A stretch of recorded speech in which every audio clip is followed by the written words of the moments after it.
नमस्कार, स्वागत है आप सभी का। मैं हूं आपके साथ आस्था कौशिक। न्यूज 18 उत्तर प्रदेश उत्तराखंड की चुनाव एक्सप्रेस आज भी गोरखपुर में ही है, जहां पर इस वक्त प्रचार में लगातार आपको मुख्यमंत्री योगी आदित्यनाथ दिख रहे हैं। धुआंधार प्रचार आजकल भाजपा की तरफ से चल रहा है। खुद मुख्यमंत्री योगी आदित्यनाथ गोरखपुर में है, जहां पर वो रोड शो भी कर रहे हैं, जनसभाएं भी कर रहे हैं, एक-एक विधानसभा क्षेत्र में जा रहे हैं, आसपास के जिलों में जा रहे हैं, क्योंकि अब लड़ाई दरअसल पूर्वांचल की है। कुल 111 सीटें अब रह गई हैं उत्तर प्रदेश के चुनाव में, जिन पर मतदान बाकी है। आखिर के दो चरणों के लिए, अंतिम दो चरणों के लिए जबरदस्त जोर हर पार्टी की तरफ से लगाया जा रहा है। खुद प्रधानमंत्री मोदी से लेकर मुख्यमंत्री योगी आदित्यनाथ से लेकर बसपा सुप्रीमो मायावती, सीधा कनेक्शन इसी पूर्वांचल से है इन सभी नेताओं का। और उसके बाद कहा यह जा रहा है कि भाजपा के लिए पूर्वांचल की डगर आसान नहीं होगी, क्योंकि स्वामी प्रसाद मौर्य से लेकर धर्म सिंह सैनी, ओपी राजभर, वो सभी भाजपा से अलग हो चुके हैं, समाजवादी पार्टी के पास जा चुके हैं। तो ऐसे में चुनौतीपूर्ण रहने वाली है पूर्वांचल की डगर। लेकिन भाजपा पूरी ताकत झोंक रही है। गोरखपुर में, काशी में खुद 3 दिन प्रधानमंत्री मोदी कैंप कर रहे हैं चुनाव प्रचार के लिए। लेकिन चर्चा की शुरुआत हम गोरखपुर से करेंगे। पूरी जनता हमारे साथ है, तमाम पॉलिटिकल पार्टी के कार्यकर्ता यहाँ पे हैं, सभी मेहमान भी जुड़ चुके हैं। लेकिन उससे पहले एक ब्रीफ रिपोर्ट आपको दिखाते हैं, फिर चर्चा की शुरुआत करेंगे।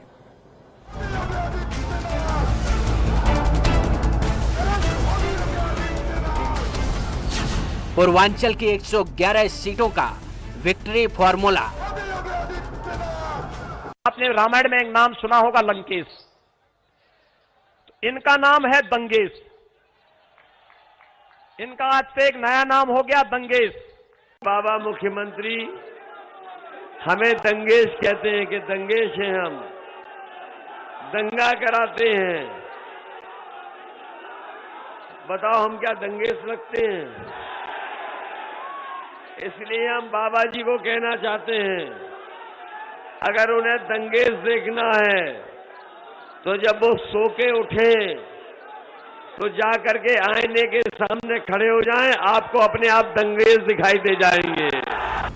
पूर्वांचल किसके साथ, किसकी सरकार? ये अखिलेश जी है ना, ये निर्बल गेंदबाज है, ढीले ढाले गेंदबाज है।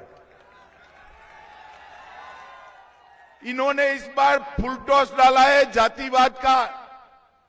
अच्छा बल्लेबाज फुल टॉस वाली गेंद को जाने देगा क्या? जोर से बोलो, जाने देता है क्या? 14, 17, 19 और 22 में बाउंड्री लगानी है विजय की भाई, चौका लगाना है। पहले चरण में आरएलडी और समाजवादी पार्टी ने कमाल कर दिया, और जब से जनता ने इनकी खड़ी कर दी खटिया, तब से इनके बयान हो गए घटिया। बताओ इनके बयान घटिया हो गए कि नहीं हो गए? काशी के कैंप से बीजेपी करेगी करिश्मा। गोर परिवारवादियों ने यूपी की कानून व्यवस्था को बर्बाद कर दिया था। परिवार वाले लोग जब कभी घर जाते हैं, परिवार के बीच जाते हैं, तो कुछ न कुछ सामान लेके जाते हैं। कभी कभी मिठाई ले जाते हैं बच्चों के लिए। इसलिए हम अपने बाबा मुख्यमंत्री जी से कहेंगे कि अगर गोरखपुर से आप गोरखपुर अगर आ रहे हो आप, तो कम से कम अपने गुल्लू के लिए बिस्कुट लेते आना। योगी के गढ़ से पूरा होगा मिशन पूर्वांचल। प्रदेश में दंगा नहीं होता है, क्योंकि हर दंगाई को मालूम है अब जुलूस रोकेंगे, आस्था पर प्रहार करेंगे, तो उसके बाद क्या हाल होंगे उनके, ये उनको ही मालूम है। जब आपने कुछ किया नहीं है तो स्वाभाविक है कि आप धर्म की बातें, जाति की बातें करेंगे, सांप्रदायिक बातें करेंगे, आतंकवाद की बातें करेंगे, क्योंकि आपका जवाब ही नहीं है। गोरखपुर से देखे खास शो चुनाव एक्सप्रेस।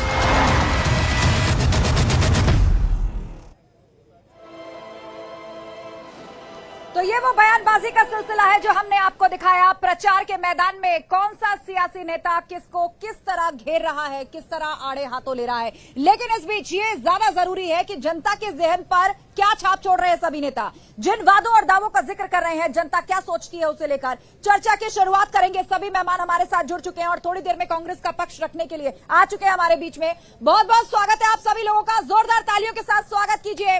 भाजपा का पक्ष रखने के लिए हमारे साथ सत्या पांडे जी हैं जो कि पूर्व मेयर भी रह चुके हैं। समाजवादी पार्टी का पक्ष रखने के लिए राम नगीना सैनी जी हमारे बीच में है। अंकित मिश्रा जी हैं आम आदमी पार्टी का पक्ष रखने के लिए। राजनीतिक विश्लेषक राजेश मणि जी हमारे साथ जुड़ चुके हैं और साथ ही कांग्रेस का पक्ष रखने के लिए चेतना पांडे जी हमारे बीच में। बहुत स्वागत आप सभी लोगों का।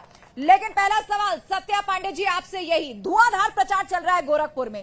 पूरे दिन हम भी कहीं ना कहीं कवरेज के लिए जहां गए भाई जबरदस्त जाम से होकर गुजरना पड़ा। क्यों? क्योंकि जहां तक नजर दौड़ाई है यही रंग नजर आ रहा था और आज इस शो में भी महिलाओं की साड़ियों से लेकर पहनावे गमछे तक यही है। तो बताइए, इस रंगों के फेर में जनता को फंसा रहे हैं, विकास का कामकाज कम रह गया क्या? इस रंगों के फेर में नहीं फंसाया जा रहा है। आज की खुशी की बात है, ये उत्तर प्रदेश का चुनाव जनता स्वयं लड़ रही है। जो 5 साल का कार्यकाल रहा माननीय मुख्यमंत्री पूज्य महाराज जी का, उन्होंने जो जनहित में जितना काम किया और साथ ही पीछे पलट के देखिए केंद्र में मोदी जी जब से ही शासन में आए हैं ज्यादातर महिलाओं के लिए योजना लाए और धरातल पर भी लाए। तो आज जनता स्वयं लड़ रही है, हम तो उनके बीच में जा रहे हैं, नमस्कार कर रहे हैं, नहीं तो कहेंगे ये तो आए ही नहीं थे। तो जनता स्वयं लड़ रही है। भारतीय जनता पार्टी की सरकार पुनः बनने जा रही है। मैं आज ही आपको भी पुनः आमंत्रित करते हैं 10 तारीख का जश्न देखिए। बहुत बड़ा दावा आप कर रही हैं और भाजपा की तरफ से कहा जा रहा है कि चुनाव तो जनता लड़ रही है और जिस तरह मुख्यमंत्री योगी आदित्यनाथ चुनाव प्रचार कर रहे हैं, सभाओं में रैलियों में जो भीड़ जुट रही है, उससे स्पष्ट संकेत दिया जा रहा है कि भाई योगी के गढ़ में हराना तो दूर की बात, चुनौती देना भी आसान काम नहीं है। भारतीय जनता पार्टी के संस्कारित लोग बैठे हुए हैं, अभी तो हमने बोलना भी शुरू नहीं किया, उसके बाद ही डिस्टर्ब करना शुरू कर दिए। भारतीय जनता पार्टी की 5 साल उत्तर प्रदेश में सरकार रही है, गोरखपुर के लोगों ने भी देखा है, सबने देखा है। ये वही गोरखपुर जनपद है जहां भी बाढ़ के समय में शहर में नाव चलाई जा रही थी। आप लोगों ने ही सोशल मीडिया पे दिखाया था कि अगर गोरखपुर में आना है तो नाव लेकर के आना है। गोरखपुर मुख्यालय पर नाव लेकर के चलाने की आवश्यकता पड़ी। आज यहाँ के जो सांसद रवि किशन शुक्ला जी का जहाँ आवास है सिंघड़िया के पास, वहां आप लोगों ने अखबारों में भी देखा था, निषाद समाज के लोग वहां मछली मारने का काम कर रहे थे बाढ़ के समय में। गोरखपुर में कौन सा विकास हुआ है? आज पानी निकासी की कोई व्यवस्था नहीं है। चलिए, ये बड़ा आरोप जो आपने लगाया है जनता इसका जवाब देगी। गोरखपुर की जनता यहाँ पे एक एक करके हम उनके भी पास जाएंगे, हाथ उठाएंगे लोग जिन्हें प्रश्न पूछना है, मैं उनके पास माइक ले जाऊंगी और वो बताएंगे कि ग्राउंड रियलिटी दरअसल है क्या और चुनावी समर में इन बातों को सुन के वो क्या सोचते हैं। लेकिन उससे पहले आम आदमी पार्टी भी आज हमारे बीच में इस पोडियम पर। ये बताइए, बड़े गाजे बाजे के साथ उत्तर प्रदेश आए थे आप, पंजाब में चुनाव लड़ेंगे, यूपी की सभी सीटों पर चुनाव लड़ेंगे, अजी चुनाव खत्म होने को आगे, आप हैं कहाँ? मैडम, सबसे पहले मैं एक आपको बात बता दूं, अभी जैसे हमारी मेयर साहब ने कहा कि विकास हुआ 5 साल में माननीय मोदी जी, जनता समझ चुकी है विकास हुआ था।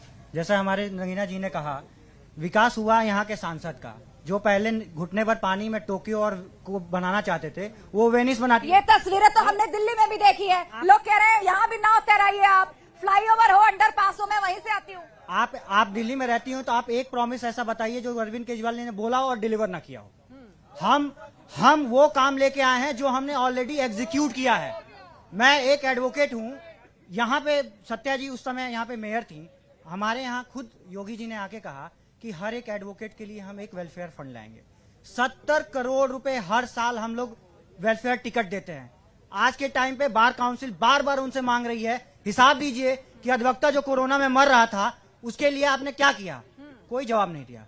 और रही बात आप जो दिल्ली की कह रही हैं, एक मॉडल ये भी लेके आए थे गुजरात मॉडल और एक मॉडल हम लेके आए दिल्ली मॉडल। कैट की रिपोर्ट आई थी 30 स्टेट में, एक इकलौता स्टेट दिल्ली था जिसपे कोई कर्जा नहीं था। इससे आप मना नहीं कर सकती। और विकास कहाँ हुआ है ये बोलने की जरूरत नहीं है, जनता पढ़ी लिखी हुई है। जय श्री राम के नारों से नहीं, श्री राम हमारे भी पूजनीय है, श्री राम हमारे भी पूजनीय है, वो हमारे आस्था के विषय हैं। उससे हम व्यापार और उससे वोट नहीं मांगते हैं। अच्छा ठीक है, यह साथ साथ आरोप भी आपने लगा दिया कि श्री राम से हम वोट नहीं मांगते, वो हमारे आराध्य हैं। राजनीतिक विश्लेषक से इस पूरे स्थिति पर हम चाहेंगे कि वो प्रकाश डालें कि पूर्वांचल में अब 111 सीटें रह गई हैं, लास्ट के 2 चरण जिसमें मतदान होना है। क्या लगता है आपको, भाजपा की राह 2017 की तरह आसान है, चुनौतीपूर्ण है? क्योंकि बहुत सारे जो गठबंधन में पहले उसके साथ रहे, चाहे वो दल हो, कई बड़े नेता हो जो अपनी अपनी जातियों के धुरंधर समझे जाते हैं, वो अब सपा के साथ चले गए। नहीं, निश्चित रूप से ये कहा जा सकता है कि ये पिछले 2017 तरह की चुनाव नहीं है, ये चुनौतीपूर्ण चुनाव हो चुका है। ये कहने में कोई गुरेज नहीं है कि जिस तरह से 2014 का सरकार यूथ वोटर मैक्सिमम रूप में वोट किए थे, 2017 में यूथ वोट्स किए थे, 2019 में यूथ वोट्स किए थे, ये परिस्थितियां 2022 के विधानसभा के चुनाव में नहीं दिख रही है, ऐसा अनुमान लगाया जा रहा है। दूसरी चीजें ये है कि मैं ये नहीं कह सकता, निश्चित रूप से 2017 से लेकर के और पूर्वांचल के क्षेत्रों को देखा जाए तो डेवलपमेंट के रूप में इंफ्रास्ट्रक्चर खड़ा किया गया है। यहाँ पे एम्स बना है, यहाँ पे फर्टिलाइजर बना है, बहुत सारी चीजें डेवलपमेंट को लेकर के किया जा रहा है। लेकिन एक बहुत बड़ी आम जन की समस्याएं हैं, जो बेरोजगारी की समस्या है। जो बेरोजगारी की समस्या है 10 की 10 बनी हुई है। जो बेरोजगारी का लोगों को लेकर के दिखाया गया, बेरोजगारी की समस्या 10 की 10 बनी हुई है। इस तरह से अनुमान लगाया जा सकता है कि 2017 की तरह से 2022 का चुनाव बहुत आसान नहीं है। मतलब कांटे की टक्कर है, ये विश्लेषक मान रहे हैं कि कांटे की टक्कर है पूर्वांचल के अंदर। कांग्रेस के नेता से प्रतिक्रिया लेते हैं। आप बताइए कांग्रेस की परिस्थिति क्या है पूर्वांचल में, कहीं है भी या नहीं? मैं कांग्रेस की परिस्थिति बताऊं उसके पहले एक अनुरोध है मेरा आपसे। आप बोलिए, माइक आपके सामने। अनुरोध ये है कि एक सवाल आप चुनाव आयोग से पूछें कि आचार संहिता लागू है और सभी के बैनर पोस्टर लगाने पे बैन है। जो भी लोग कर रहे हैं कार्यालय पे और जगह चिन्हित है, तो भारतीय जनता पार्टी के बैनर जगह जगह क्यों दिखाई दे रहे हैं? ये सवाल आप चुनाव आयोग से करेंगे। दूसरी बात कांग्रेस की जहां तक बात कर रही है, बोलिए, वो जनता के बीच में जाना। जहां तक कांग्रेस का सवाल है, विगत 3 सालों में हमारी पार्टी ने जनता के लिए जितना संघर्ष किया है सड़कों पर उतर के, उतना संघर्ष किसी दूसरी पार्टी ने नहीं किया, चाहे सत्ताधारी दल ने चाहे विपक्ष ने। लेकिन 2019 में भी आप कमाल नहीं कर पाए। आप 3 साल कह तो रही है, 2019 में भी कमाल नहीं कर पाया। कब क्या हो पाया? कभी भारतीय जनता पार्टी एक सीट के लिए तरसती थी, आज भारतीय जनता पार्टी की सरकार है, तो कल को क्या होगा ये कोई नहीं जानता। हम लोग ठीक है, हम लोग आने वाला कल किसने देखा है? कल पे उम्मीद कायम है, यही कांग्रेस का कहना है। चलिए हाथ उठाइए जनता गोरखपुर की, क्या कहना चाहते हैं? रुकिए, पहले जनता के पास, वैसे मैं बता दूं कार्यकर्ता भी हैं इस सबके बीच में, सभी पार्टियों के। सबसे पहले आप, क्या नाम है आपका? मेरा नाम देवेंद्र पांडे है, बीपीएड संघर्ष मोर्चा का प्रदेश अध्यक्ष हूँ। योगी सरकार योग दिवस खेल दिवस की बात करती है। 32,022 खेल बीपीएड की भर्ती पिछले 5 साल से हम लोग लेके दर दर भटक रहे हैं और कोई ऐसा जगह नहीं है। सचिवालय से लेके लखनऊ तक, मुख्यमंत्री तक मैं लगातार, मेरा उनसे व्यक्तिगत संबंध था, मिलता था, लेकिन मैं बेरोजगारों का नेतृत्व कर रहा हूं। मेरा हक बनता है कि मैं उनसे डिमांड करूं और लगातार हाईकोर्ट से आदेश लाने के बाद भी वो भर्ती अभी तक पूरी नहीं की गई है। माननीय मुख्यमंत्री जी से मैं विनम्र निवेदन करता था कि हमारी भर्ती न्यायपालिका का पालन आप समय पर भर्तियां पूरी हो, ये प्रश्न बार बार सामने आ रहा है, ये प्रश्न जाएगा भाजपा के पास। लेकिन संत समाज से जुड़े हुए भी लोग हमारे बीच में हैं, उनकी भी राय जान लेते हैं। संतों का आशीर्वाद किसके साथ है? भारतीय जनता पार्टी योगी सरकार के पास। मैं कहना चाहता हूं, जहां पर कोरोना में भाई से नहीं मिल पा रहा था, ये नौकरी मांगते हैं। आपको इलाज दिया, आपको सुविधाएं दी और जो समय था 4.5 लाख नौकरियां दी और आप डबल राशन मिला, तब भी पे सरकार का कार्ड नहीं मांग रहे हैं। योगी मोदी ने जो कार्य किए हैं, राम मंदिर, काशी और मथुरा की बारी है, हिंदुत्व का मान बढ़ाया है, इससे ज्यादा क्या चाहिए देश को? अच्छा ये बताइए, कई लोगों ने मुझसे, आप यहाँ बैठे थे, दूर से देख के मुझसे पूछा कि योगी जी हैं क्या कार्यक्रम में? नहीं, आप ही के चैनल भैया जी ने चलाया था कि मैं योगी जी हूँ। अच्छा, भैया जी ने चलाया था और मैं योगी जी को देख के। चलिए, बहना जी के कार्यक्रम में भी पूछ लिया लोगों ने आपसे। बैठिए जी। संतों का आशीर्वाद किसके साथ है? साधु संतों की पार्टी भारतीय जनता पार्टी। जो लोग यहाँ पर कह रहे हैं कि योगी जी ने विकास नहीं किया, वही लोग 5 किलो आटा लेने के लिए लाइन में खड़े होते हैं राशन के लिए। अच्छा, ऐसी बात है कि राजनीति बयानबाजी अलग से होगी, सुविधाएं सारी चाहिए, ऐसा है क्या? कुछ और लोग यहाँ, कुछ और लोग हैं, उनसे पूछिए। एक मिनट, एक एक करके बोलिएगा आप, एक एक करके। मैंने माइक जिस तरह लगाया, आप एक एक करके बोलिए। मैं सैनिक हूँ, मेरा नाम इंद्रेश कुमार साहनी है, मैं पूर्व सैनिक हूँ। यहीं गोरखपुर विश्वविद्यालय में मैंने पाँच महीने नौकरी किया है। जैसे उनको पता चला कि ये किसी संगठन से हैं, योगी जी के यहाँ से मंदिर से फोन आता है कि ये दलित है, ये पिछड़ा वर्ग का है, इसको निकाल दीजिए, इसको नौकरी में नहीं रखना है। 5 महीना हो गया, मुझे भी तनख्वाह नहीं दिया गया। यही कुलपति हैं राजेश सिंह, और हमारे जैसे 500 कर्मचारी इसी विश्वविद्यालय में है, इसी विश्वविद्यालय में। मैडम रुक जाइएगा, ठीक है? नहीं, हम बेरोजगारी पर बात करेंगे, रुकिए। हाँ जी, कई लोग बोलना चाह रहे हैं, सबको मौका मिलेगा। हाँ जी, सबको मौका मिलेगा। यहाँ पे सैनिकों के लिए जिला सैनिक सोल्जर बोर्ड है, उसके आवास को गिरवा दिया गया है। 5 साल में कोई मेंटेनेंस नहीं हुआ। हम लोग जाते हैं तो कहते हैं सरकार को प्रस्ताव भेज दिया गया है, हम लोगों के रहने के लिए कोई व्यवस्था नहीं है। ठीक है, ये यहाँ से महत्वपूर्ण सवाल आया है और नौकरियों को लेकर भी सवाल आया है। ये सारा सवाल मैं भाजपा नेता के सामने रख रही हूँ। बताइए, इन लोगों की जो परेशानी है उसकी वजह क्या है? कह रहे हैं कि किसी के पास मकान नहीं है, किसी को अभी तक भुगतान नहीं हुआ है। वहाँ लोग बोल रहे हैं कि अभी तक कोर्ट के ऑर्डर आने के बाद भी भर्ती नहीं निकली है। देखिए, जो भी योजनाएं हैं, सब इस समय योजनाएं जो हैं सब पास है, लेकिन 5 साल में संपूर्ण लोग ये कहिए कि संपूर्ण कार्य हो गया, सब प्रोसेस में है और सब काम हो रहे हैं। आज भी ग्रामीण क्षेत्र में जाइएगा, लोगों के पास मकान है, हर घर में शौचालय है। यहाँ शहरी क्षेत्र में भी आप जाएंगे तो वहाँ पर भी एक शौचालय बना है, मकान बना है, इस गोरखपुर शहर में ही। तो आप सोच लीजिए, जब शहरी क्षेत्रों में लोगों को मिला है तो ग्रामीण क्षेत्रों में कितना विकास हुआ। ठीक है, आप बड़े बड़े दावे कर रहे हैं, कुछ और लोगों से प्रतिक्रियाएं लेते हैं। महिलाएं भी हमारे बीच में हैं, लेकिन उससे पहले यहाँ पर कुछ और लोग आए हैं। क्या लिखा है यहाँ पर? विश्व हिंदू महासंघ। हाँ जी। और मेरा नाम योगेंद्र कसाना, हम दिल्ली से आए हैं। महाराज जी के लिए हम पिछले 1 महीने से प्रचार कर रहे हैं और हमारी 26 लोगों की टीम है जो पूरे उत्तर प्रदेश में, नोएडा से शुरू हुई थी, गाजियाबाद से शुरू। क्या कहना चाहते हैं आप? हमने जो रुख देखा है कि हमें लगता है 25 से 50 के बीच में अखिलेश यादव निपट जाएंगे। जो वो भ्रम फैला रहे हैं जनता के अंदर, वो एक सब गलत है। अच्छा, ठीक है, चलिए, बड़े बड़े जीत के दावे करे जा रहे हैं। जो जिस घर को समर्थन दे रहा है वो उसके लिए बड़े दावे कर रहा है। जी, क्या कहना चाहेंगे आप? जी, इस समय महाराज जी प्रचंड बहुमत से जीतेंगे और सपा, बसपा, कांग्रेस सब गायब हो जाएंगी और भगवा फिर से लहराएगा। जय श्री राम।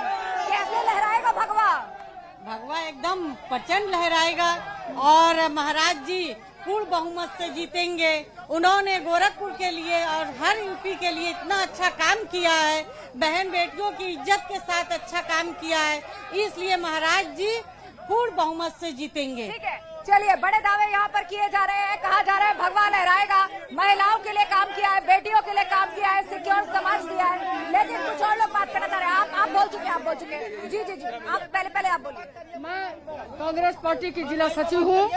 मैं भाजपा से पूछना चाहती हूँ कि हमारे ऊपर आरोप लगाने के बजाय पहले अपने दामन में देखें। कोरोना काल में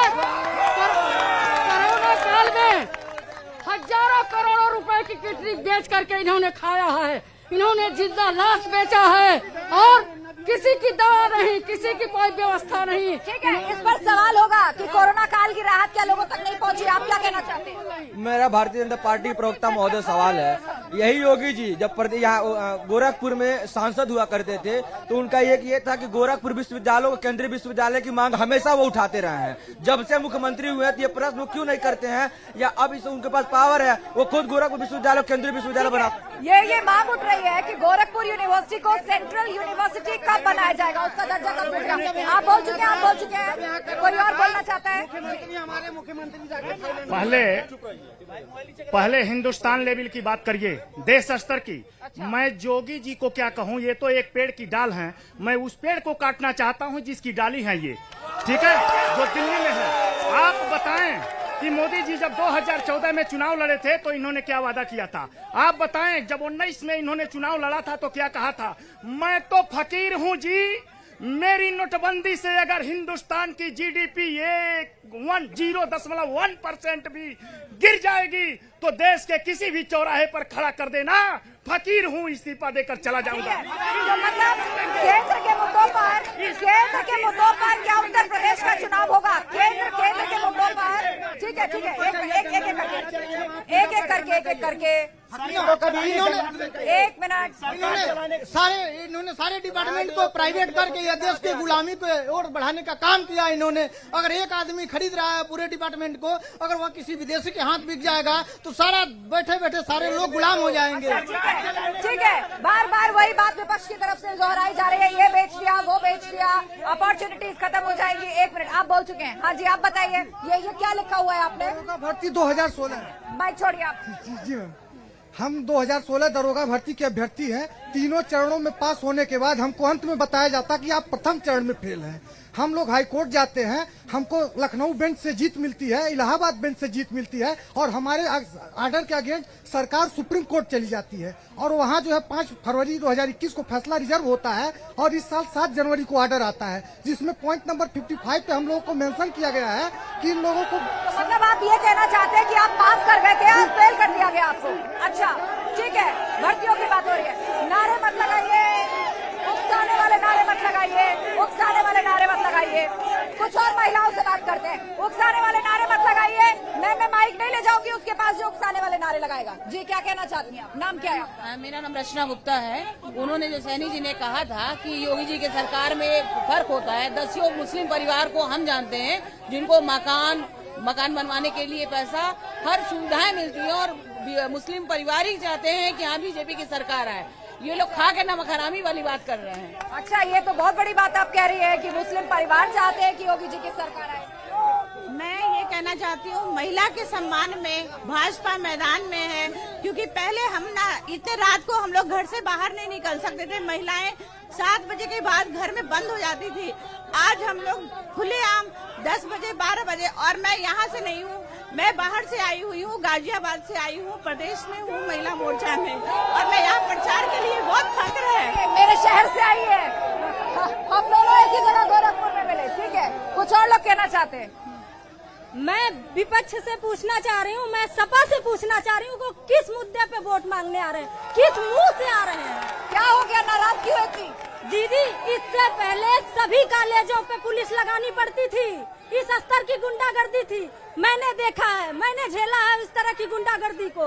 मैंने लड़कियों को बचाया है। मैं एक स्पोर्ट पर्सनालिटी हूँ, और कई लड़कियों का ग्रुप बना करके कॉलेजों के किनारे किनारे में जा करके हाथी से पीटती थी, और इसका मुखिया बोलता था लड़के हैं, गलती हो जाती है।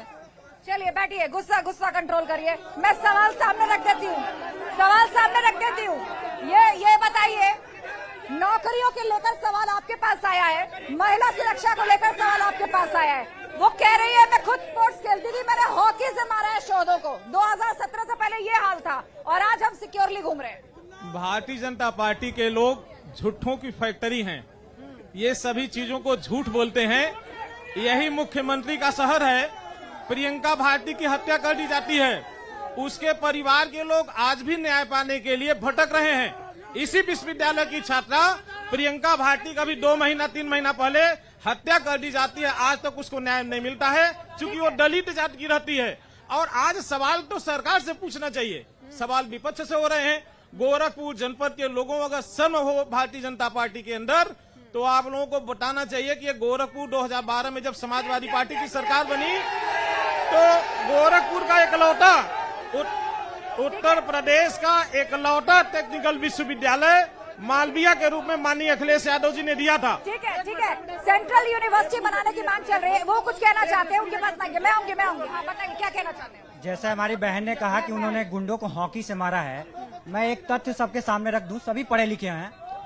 1377 हिस्ट्री सीटर रजिस्टर्ड इस समय गोरखपुर में है, और पिछले 5 सालों में 25 नए गैंग रजिस्टर हुए हैं इस गोरखपुर में, जिसमें से सिर्फ 125 के खिलाफ कार्रवाई हुई है। मैं अपनी बहन से पूछना चाहती हूँ, उन 1377 में से किसको उन्होंने आके मारा था? अच्छा ठीक है। हाँ, जितनी देर में ये बात कर रही हैं, अभी 2 दिन पहले हमारी एक बहन को गुंडे अश्लील फोटो उनका वायरल कर रहे थे। क्या बहन वहाँ बचाने गई? वो तो लड़कियों को बचाती हैं, पूछिए। अच्छा ठीक है, ये सवाल जाएगा, लेकिन मैं आपसे यही कहूंगी कि कोई लड़की अगर कहती है कि कॉलेज के बाहर लड़के तंग करते हैं, तो उसके एवज में ये जवाब नहीं हो सकता कि आपने उनको क्यों नहीं बचाया। सवाल आपका भी अपनी जगह वाजिब है, आवाज उनकी भी अपनी जगह वाजिब है। आप बताइए, नौकरियों को लेकर सवाल उठ रहे हैं, आपने सबकी बातें सुनी। वो कह रहे हैं देखिए दरोगा भर्ती में मैं तो 3 लेवल पास कर गया, फिर मुझे फेल डिक्लेयर कर दिया गया। उम्र खराब हो रही है, समय बीत रहा है, भर्ती पूरी क्यों नहीं हो रही? मुझे ये बताइए, अगर फेल हो गया तो वहाँ भाजपा वाले तो खड़े नहीं थे इनको फेल करने के लिए। यूने जो भी था, वहाँ जो एग्जामिनर होते हैं, पास फेल एग्जामिनर करता है। नौकरी की बात है, नौकरी उत्तर प्रदेश शासन में नौकरियां अभी 4.5 लाख का तुरंत हुआ था। और तो और मैं ये बता दूं आपको कि नौकरियां ऐसे नहीं, पिछली सरकार में आखिर क्यों सपा शासन में बहुत अच्छा था तो क्यों नहीं पुनः वो आए? कांग्रेस का तो बोरिया बिस्तर बंद है। और अगर कांग्रेस की बहन ने अगर उंगली उठाया है घोटालों का, तो घोटालों का पूरा पिटारा है। ठीक है, आप बताइए आप क्या कहना चाहते हैं? जी, क्या कहना चाह रहे थे, अपनी बात पूरी कीजिए। मैंने ये कहा कि 2012 में जब समाजवादी पार्टी की सरकार बनी थी, तो गोरखपुर में पिपराइज के रूप में एक विधायक मेरे पास था। उसके बावजूद उत्तर प्रदेश का पहला टेक्निकल विश्वविद्यालय मालविया के रूप में माननीय अखिलेश यादव जी ने गोरखपुर को दिया। माननीय अखिलेश यादव जी ने एम्स की जमीन दिया। माननीय अखिलेश यादव, पर यहाँ भाजपा कह रही है एम्स तो उन्होंने बनवाया। एम्स तो भाजपा क्रेडिट ले रही है। आपको पता होना चाहिए, इतनी महंगी जमीनें माननीय अखिलेश यादव जी ने उपलब्ध कराया, तब जाकर के एम्स बन पाया था। अच्छा बताइए, आपने फिर फीता काट दिया। अगर मुख्यमंत्री हुआ, प्रधानमंत्री हुआ, किसी एक पार्टी से लड़ते हैं, लेकिन मुख्यमंत्री और प्रधानमंत्री बनते ही वो समस्त राष्ट्र या प्रदेश का मुखिया हो जाता है। तो अगर माननीय अखिलेश यादव जी उस समय मुख्यमंत्री थे और केंद्र अगर एम्स को पास न करता माननीय मोदी जी के शासनकाल में, तो आखिर गोरखपुर में आता कैसे? ये संघर्ष है, ये इधर के क्षेत्र में विकास का, क्योंकि यहाँ बिल्कुल किसी भी केंद्र के अंदर आने वाली योजना केंद्र की सहमति के साथ ही आगे बढ़ती है। ठीक है, नारे मत लगाइए। हाँ जी बताइए, क्या कहना चाहते हैं? मैं देवेंद्र कुमार सिंह, विश्व हिंदू महासंघ दिल्ली प्रदेश अध्यक्ष। मैं ये कहना चाहता हूँ कि अखिलेश जी को जाकर काशी विश्वनाथ मंदिर देखना चाहिए, विंध्याचल का मंदिर देखना चाहिए। राम जन्मभूमि बन रहा है, चारों तरफ से रोडों का विकास हो रहा है। जाकर के देखें, फिर आकर के बात करें। भारतीय जनता पार्टी मैडम, महाराज जी कहते हैं कि चोर को अंधेरा अच्छा नहीं लगता, और भगवा का प्रकाश जो पूरे विश्व में फैल रहा है, उससे इनकी आंखें चौधिया रही हैं, इन्हें विकास दिखाई नहीं देता है। ठीक है, आइए यहाँ कुछ कहना चाह रहे हैं, जी बताएं। हम पूछना चाहते हैं, डिम्पल जी ने बोला है कि भगवा और जंगी की तुलना की है, क्या भगवा का अपमान भारत देश में? आप बताइए, जो बैठे समाजवादी पार्टी के हैं। ठीक है, भगवा का अपमान नहीं सहेंगे, ये आवाज यहाँ से आ रही है। एक एक करके भाई साहब, ऐसे आप टूट के पड़ेंगे तो मेरे लिए दिक्कत हो जाएगी। एक एक करके मैं एक एक करके तो यूक्रेन में हमारे छात्र फंसे हुए हैं, उनका डबल किराया लिया जा रहा। 85,000 किराया पर इंडियन एयरलाइंस ने लिया। उसके बारे में पूछे ये लोग क्या कर रहे हैं। 20,000 हमारे अभी तो फ्री ऑफ कॉस्ट आ रहे हैं सारे स्टूडेंट वहाँ से वापस। एयरलाइन से मांगा होगा, लेकिन लगातार 5वां प्लेन चल चुका है वहाँ से। आप न्यूज पे चेक करिएगा। योगी जी कह रहे थे कि निषादों को हम आरक्षण देंगे, हमेशा मंच से आकर कह रहे थे यार निषादों का आरक्षण खा गए, पूरी निषाद समाज हमें दें। 1 मिनट, बाबा जी कहते हैं कि बेटियां सुरक्षित हैं, और गोरखपुर के जिला बंदी कारागार में 376 के मुजरिम सर्वाधिक जेल काट रहे हैं। अब जोगी जी बतावें कि जो 376 के मुजरिम सबसे ज्यादा हैं जेल के अंदर, तो बेटियां कैसे सुरक्षित हैं? ये बताइए, जेल में उनको पहुंचाया किसने? महिला की बात करते हैं। कहाँ महिला सुरक्षित है? हमारे में कहीं महिला सुरक्षित नहीं है, किसी भी एंगल से सुरक्षित नहीं है। 10 बजे रात को अगर घर से बाहर निकले तो सुरक्षित नहीं है। कोई कुछ भी कर देता है, कोई कानून नहीं है यहाँ पर, कोई कानून है। सबसे बड़ी बात की महिलाएं इतनी परेशान है, 1000 रुपए गैस का हो गया है। कहाँ गए मोदी जी? हम कहाँ जाएंगे मध्यम वर्गीय परिवार? इस सरकार में सब लोग तंग आ चुके हैं। लोग एनटीपीसी आरआरबी के एग्जाम देखिए, हॉस्टल से निकाल बच्चों को मारा जा रहा था। उनकी क्या गलती थी? वो अपना हक ले लड़ रही, घर से निकाल मारा जा रहा था। कितने लोग सिर फोड़ दिया गया था। ये कहाँ का न्याय है? ये योगी राज का है। इस बार योगी जी जाएंगे। ठीक है, कुछ और लोग कहना चाह रहे हैं, बात करना चाह रहे हैं। इधर कुछ कहना चाह रहे हैं आप? हाँ, ये इधर, हाँ बताइए। मैं समाजवादी सरकार में सबसे ज्यादा आरक्षण प्राप्त जाति से आता हूं और समाजवादी सरकार में लेखपाल की भर्ती हुई। समाजवादी पार्टी के पूर्व जिला अध्यक्ष आदरणीय नगीना साहनी जी बैठे हैं, यहाँ पर उपस्थित हैं। वो बताएं कि उस लेखपाल भर्ती में मेरा नंबर सिर्फ 1 नंबर कम था, 1 नंबर ज्यादा था। 1 नंबर कम पाने वाला लेखपाल का भर्ती हुआ। मेरे पास 20 लाख रुपया नहीं था। मेरा नाम शुभांकर यादव है। मैं योगी आदित्यनाथ और पूरा योगी आदित्यनाथ। ये दर्द है, दूर रहिए आप। ये दर्द है और आरोप ये लग रहा है, सुन लिया होंगे आपने उनके शब्द कि मैं समाजवादी पार्टी की सरकार में सबसे ज्यादा आरक्षण प्राप्त जाति से आता हूँ। 1 नंबर कम रह गया, लेकिन 20 लाख रुपए नहीं था, इसीलिए नहीं हो पाया लेखपाल में सिलेक्शन। जिसके पास था उसका सिलेक्शन हो गया, नंबर बेशक कम रहे हो। मतलब घूम फिर कर वही आरोप कि दलालों का नेटवर्क हावी था। मैंने तो पहले ही आपको बताया कि भाजपा के लोग झूठों की फैक्ट्री हैं। ये लोग झूठ बोलने में माहिर हैं।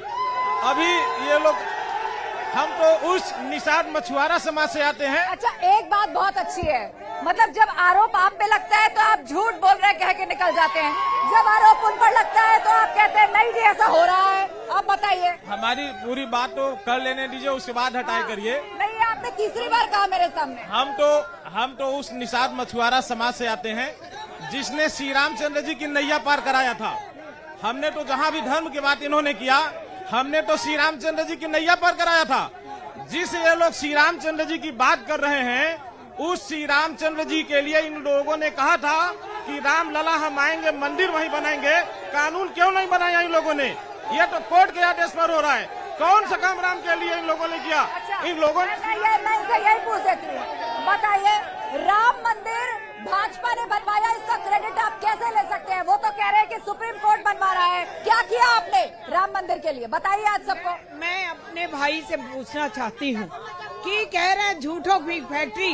सबसे बड़ी बात तो यही झूठ है जो झूठों की फैक्ट्री बता रहे हैं, सबसे बड़ी झूठ है।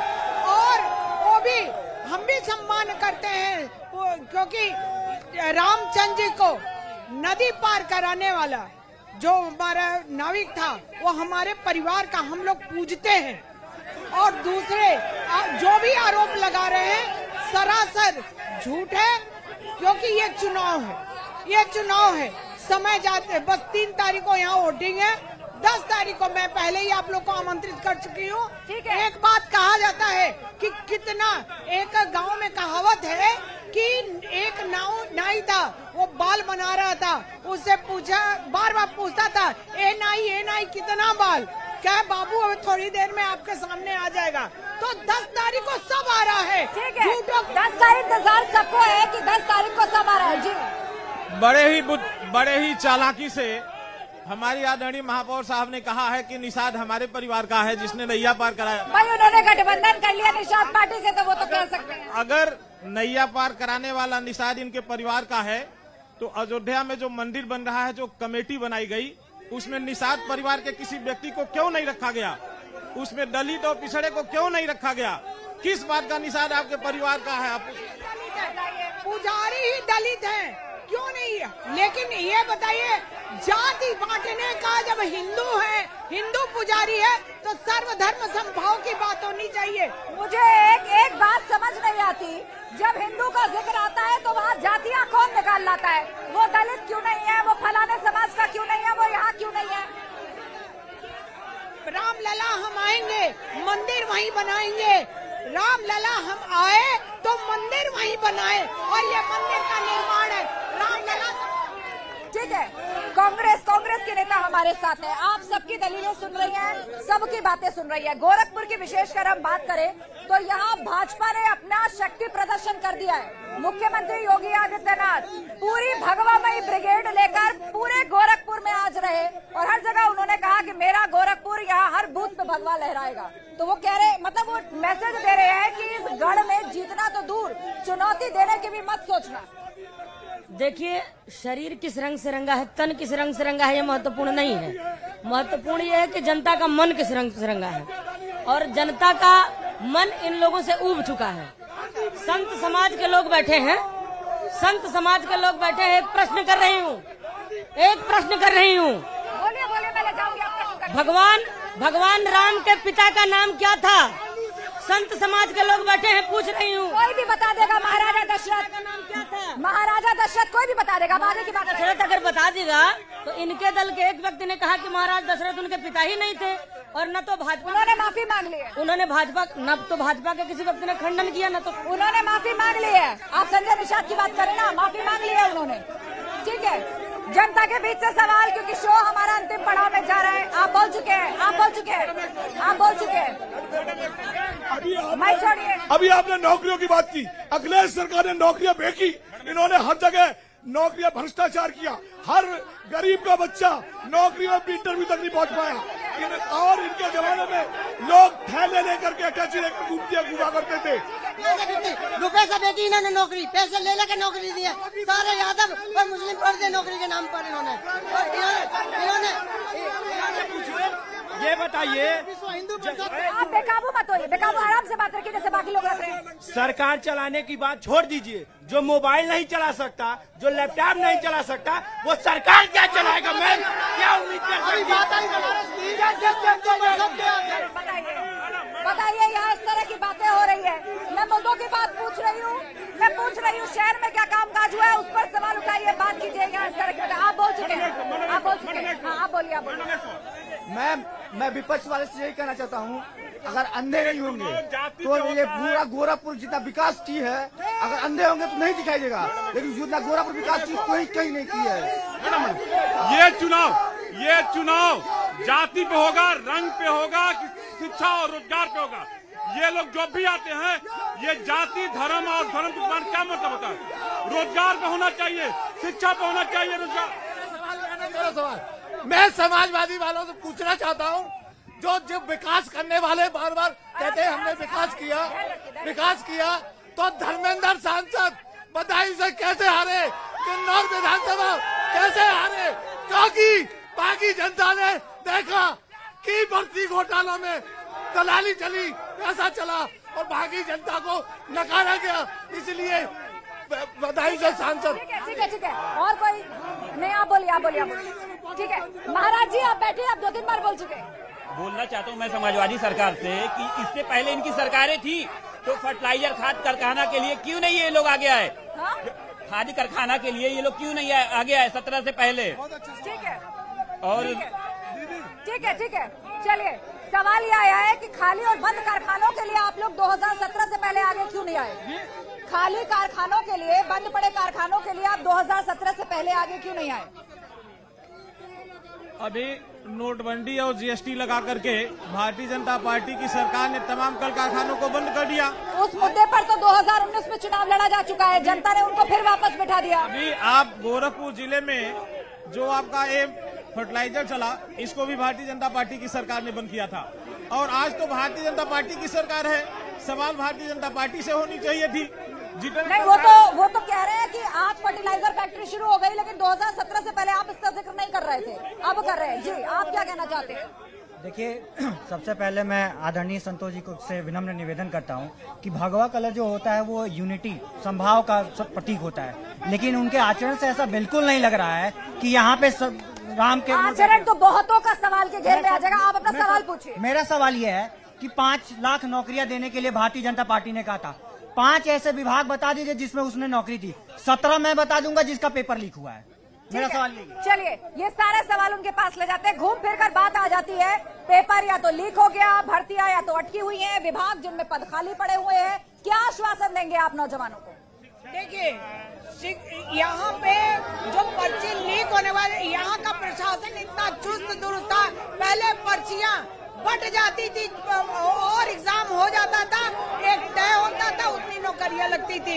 यहाँ का शासन इतना चुस्त दुरुस्त है कि कहीं भी लीकेज होता था, लीकेज को पकड़ने का काम होता था। इसलिए भारतीय जनता पार्टी जो भी काम किया है स्वच्छता के साथ किया है, क्योंकि उसमें चलिए आप बोले शो खत्म करना मुझे। इतने विभागों में सर्विस लगी है, केवल 5 का क्यों लिया जाता है?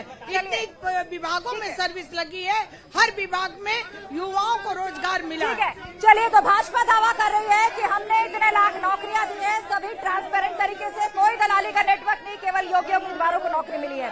लेकिन दूसरी तरफ समाजवादी पार्टी से बड़ा मुद्दा बना रही है कि बेरोजगारी की फौज खड़ी है और उनके पास अवसर नहीं है, काम नहीं है। लेकिन कुल मिलाकर अब पूर्वांचल की जंग पर पूरा फोकस हर पार्टी का है। तो आज गोरखपुर से फिलहाल इस चर्चा में बस इतना ही। सभी मेहमानों का बहुत शुक्रिया, गोरखपुर की जनता का बहुत शुक्रिया चर्चा में शामिल होने के लिए। तो गोरखपुर जहां की अगले चरण में मतदान होना है, वहां पूरा शक्ति प्रदर्शन मुख्यमंत्री योगी आदित्यनाथ और भाजपा ने कर दिया है। तो